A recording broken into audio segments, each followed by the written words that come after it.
Hi, Nikki. Hi, Good to see you again. you too. How'd your week go this week? That was good. How was the drinking? Um, I mean, I still drank. I didn't drink every day, but I still had a few drinks Good. with friends. I mean, it wasn't every day. Good. No. Okay, well, what I'd like to do today is get a little bit more background information from you and kind of explore the effects that alcohol has had over the years. Okay. And I can tell you about some of the programs we have to offer, and then together we can come up with a treatment plan that that suits you pretty Okay. much. Do you mind if I take notes again today? No, that's fine. Thank you. So when did you first start drinking? It was around the time that my dad was diagnosed. Do you remember what year that was? It was 2011, 2010, 2011. Was that the very first time you had a Mhm. drink? Not the very first time. I mean, I had drinks in the past, but it was never an issue for me. I pretty much just would have a drink or two, and most of the time I was the designated driver for my friends, so I wouldn't drink at all. So it was pretty new. That's interesting. Can you tell me a little bit about that first time? Um, I Like, where just, were you and who were you with? well, I was going to karaoke a lot with my friends. Just didn't want to be at home, so I was going about 2 times a week, and my friends were drinking, and I started to have some drinks with them like I would normally do. Only I realized that the more I drank, the less I thought about what was going on. So I just kept drinking more and more, because I felt better. Understandable. So you said you were at karaoke. Do you like to sing? Yeah. You get up and sing? Yeah, I do. Is that something that you only do when you're drinking, or like like No, I do that. I used to go all the time actually when I was the designated driver. I don't need to drink to sing. awesome? When you were growing up, was there any drinking in your household? Mm-mm, not really. Not in my immediate family. I mean, I had uncles and grandparents that drank, but my family nobody did. Well, when you are drinking, what is it like? What does alcohol do for you? What do you find pleasurable about drinking? It numbs me. It helps me not to think about the stuff that I normally stress about on a day-to-day basis. Like most people say. Well, are there any other things that I mean before drinking? Are there any other things that you used to do to help manage that stress? I smoke pot. Any other like non-harmful things? Oh. Yeah, I used to exercise a lot. It's good. So you smoked marijuana before your drinking Yeah. became a problem? Was Yeah. it a daily thing or was it just just an Just occasional? occasional. Was that usually with the same friends that you drink with, or was that No, it was completely different friends. Most of the friends that I was drinking with were friends that I met through karaoke. Um, the people that I smoked pot with were the people that I grew up with and knew. um do you have any friends that don't drink or do drugs? Yeah. I don't talk to them very much anymore. Do you still have a way of contacting them if you wanted to? Yeah, they go to my church, my old church. Go to church. That's something we'll have to talk about. Yeah. Um, That was another thing that I used to really enjoy doing. awesome. Do you still talk to anybody from that church?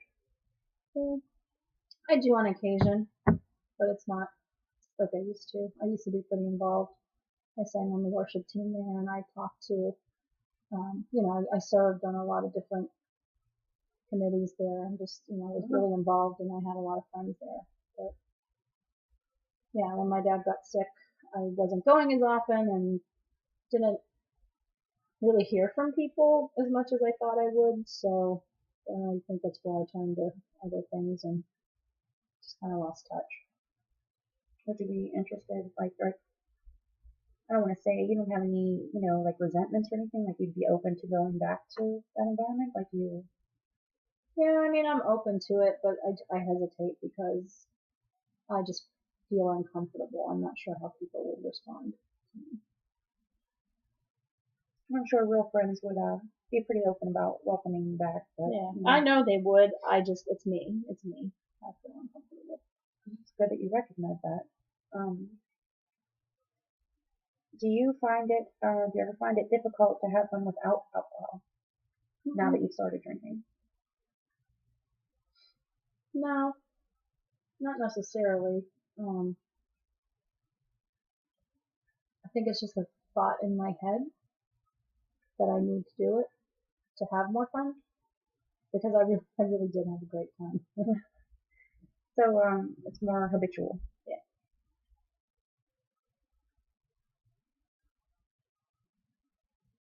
So you like singing and you liked going to church and you said you like exercise, right? Mhm.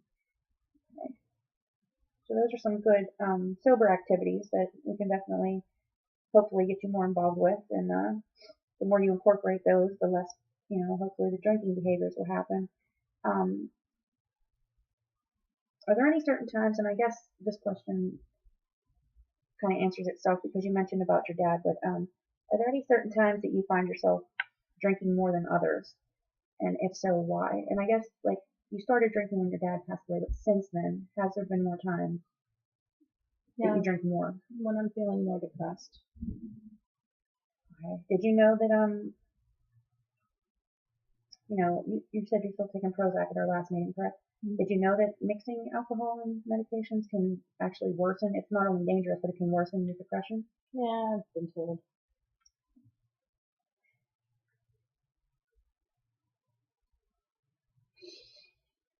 I do have some information, I believe, out in the office about mixing alcohol with antidepressants, especially SSRIs. I can give you a pamphlet before you leave, so you can read up on it because it is something to be concerned about. Have you ever experienced blackouts? Yeah, I did once. Can you explain that to me? What happened? I discovered martinis, Mm.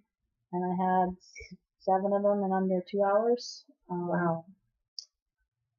I remember leaving the bar and going to a restaurant with friends. I remember throwing up twice while I was there, and I remember them saying they were going to bring me home. Um, one friend drove me, another friend drove my car, but I don't remember the ride home. I don't remember that evening getting up to my room, going to sleep. I woke up the next day still drunk, still sick, had to call off work, and I think I even in that morning. It was pretty bad, but that's the only time, and it really freaked me out. So I'm sure. So to back up a little bit, you say you were with friends, people that you know well, or just acquaintances? Or... These were people that I knew well, who I had originally invited to start coming out to karaoke with me, and became part of the group there. And you said that a friend drove your car home. Did you drive too? You drive? No, it was actually a couple of blocks down the road. Okay. Okay. I guess I'm kind of concerned. Do you frequently drive? Aside from a blackout, do you frequently drive while drinking?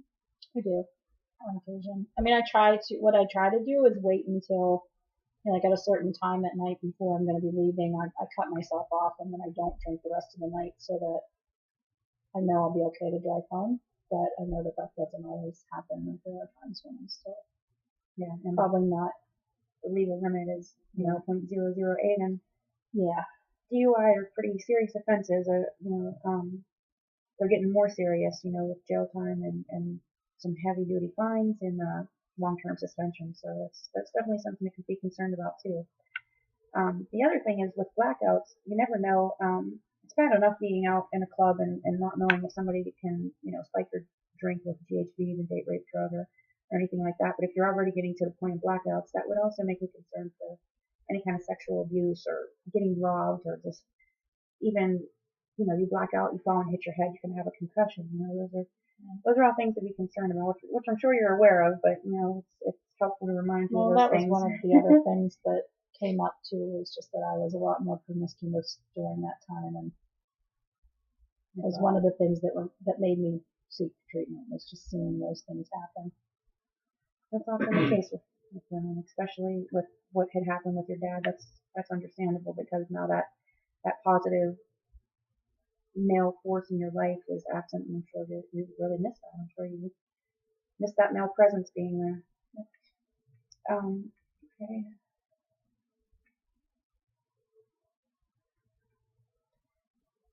With the way things are going right now, if you didn't change anything, where do you think you would be in 5 years? If I didn't change anything, Mm-hmm. like, I don't know, dead, pregnant, in jail.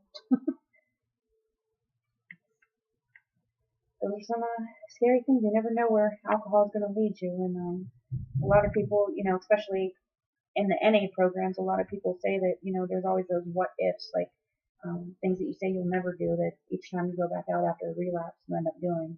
Like, not to judge people, because you could be in their shoes next time around. So, where would you like to see yourself in 5 years? Graduated from school and working. Happy. What are you going to school for? Nursing.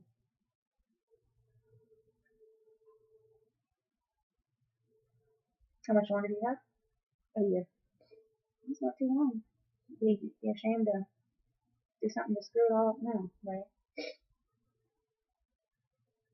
Well, what are some steps that you can take and I can help you prepare for, that can kind of get you to the future you want? Maybe like attending class more often? Yeah, definitely. Yeah. Probably get in touch with some of my friends from church and try to get myself back there. Spend more time around positive people, and this time at the bar, pretty much. Yeah, which stinks because it's what karaoke is. Well, they do have, there are places that do sober karaoke, or karaoke's offered in places that aren't, or so I hear, that aren't bars, and even people getting together at a house, they have karaoke machines that have a karaoke party and just sing and do things there. Well, what qualities do you like about yourself? Like, what things do you think that you can build upon that we can really kind of amplify here to move ahead? I know that's a hard question for a lot of people, even people who don't drink.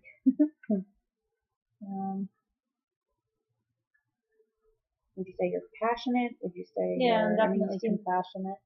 You seem like you're very family oriented, and you had to hold through nursing school. You gotta be pretty smart. What are some traits that you admire in other people? Confidence, joy, faith. And I'm willing to bet that you've had all three of those things at some point, and I'm willing to bet that you can probably get them back. Okay, so is there any level of treatment that you're opposed to? I don't want to be put in somewhere, like, I don't want to have to go stay somewhere. Inpatient. Yeah, that's what I was gonna say, is with school and stuff. I really wouldn't suggest that either, unless your drinking really, really got out of hand, like, where you couldn't stop and you were flunking out of school. Then I would say that maybe that was necessary. Would you be willing to try AA meetings? I guess. So I'm kind of hesitating. If I remember correctly, you said you haven't tried them before? No. Well, the reason I say it is because they're available 7 days a week, and multiple times throughout the day.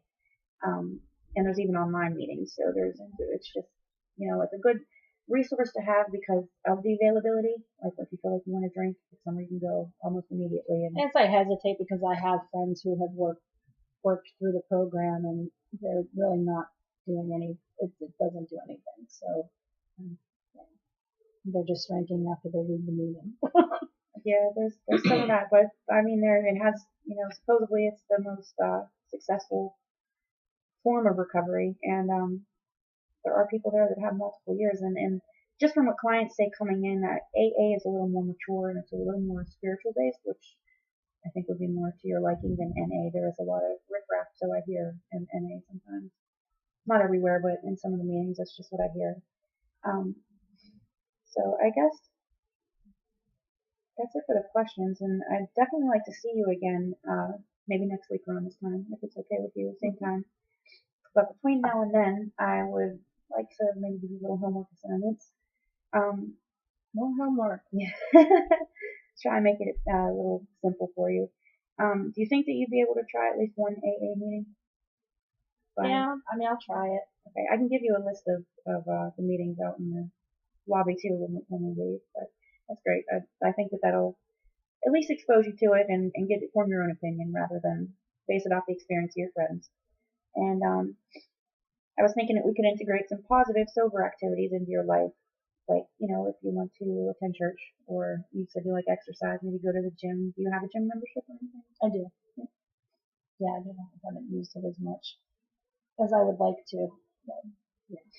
Do you think that you could find time to do something of that sort? I have to make the time.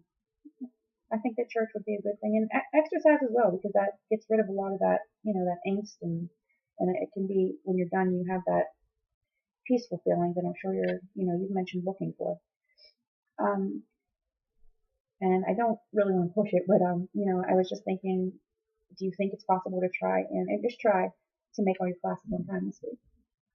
I can try, especially since one of your goals that you mentioned was, wanting to graduate. Yeah. Yeah, I can try. That would be a priority. Well, that's great. I'm excited to see that, you have the willingness to at least try one of these things, and I think that you'll find by doing these things, it'll definitely help alleviate some of that depression. And the more positive things you start doing, the better you'll feel about yourself. But, like I said, I'd like to see you back again next week around this time and see if you have tried these things and how you felt about them, and we'll go from there. Okay. Yeah, this time works well. All right. We'll go for, we'll say Wednesday, then the 16th at 6 o'clock then? Yep. All right, now go ahead. I'll walk you out and get you those pamphlets then. Okay, thank you.